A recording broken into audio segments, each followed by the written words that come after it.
Hi guys, welcome to my channel. అయితే లేటెస్ట్గా రవితేజ కొత్త సినిమా అయితే స్టార్ట్ అయ్యింది అనమాట.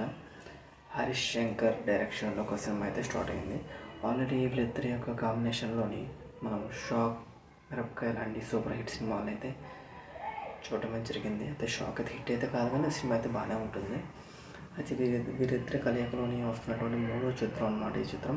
అయితే సినిమాకి లేటెస్ట్గా టైటిల్ కూడా ప్రకటించడం అయితే జరిగింది. ఈ సినిమా టైటిల్ ఏంటంటే మిస్టర్ బచ్చన్. అంటే ఈ సినిమాలో తను అమితాబ్ బచ్చన్ యొక్క అంటే ఆల్రెడీ నిజ జీవితంలో కూడా రవితేజ అమితాబ్ బచ్చన్ యొక్క పెద్ద ఫ్యాన్ అనమాట.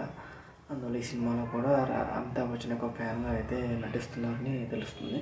అందుకే ఈ సినిమా పేరు మిస్టర్ బచ్చన్ అని పెట్టడం అయితే జరిగింది. అయితే ట్యాగ్ లైన్ అయితే నామ్తో సునా హోగా అనేది ఈ సినిమా యొక్క ట్యాగ్ లైన్ అంట. చూద్దాం మరి ఎలా ఉండబోతుందో సినిమా. త్వరలో అయితే షూటింగ్ అయితే స్టార్ట్ అయితే చేస్తున్నారు సినిమాని యొక్క. పీపుల్స్ మీడియా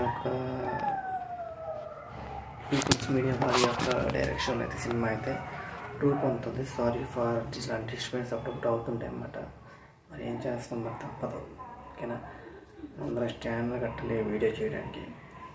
సరే, మొత్తానికి సినిమా అయితే త్వరలోనే షూటింగ్ అయితే స్టార్ట్ అవబోతుంది. నెక్స్ట్ ఇయర్ మేబీ ఈ సినిమా అయితే రిలీజ్ అయితే కావచ్చు. ఓకేనా, వెయిట్ అండ్ చేద్దాం ఆల్ రవితేజ ఫ్యాన్స్. ఈసారి అయితే మంచి హిట్ అయితే అనుకోబోతున్నాడు రవితేజ. ఆల్రెడీ పీపుల్స్ మీడియా పతాకం ఈ బ్యానర్లోనే అతను ధమాకా సినిమా కూడా చేశాడు. ఆ సినిమా కూడా మంచి హిట్ అయింది. ఈ సినిమా కూడా మంచి హిట్ అయ్యే అవకాశాలు అయితే ఉన్నాయి. ఓకే, త్వరలోనే ఈగల్ సినిమాతో కూడా మన ముందుకి అయితే రాబోతున్నాడు. ట్రైలర్ అయితే చూసాం, చాలా బాగుంది. టీజర్ అయితే చాలా బాగుంది, డిఫరెంట్గా ఉంది. చూద్దాం, ఈసారి హిట్ కొట్టాలని కోరుకుందాం.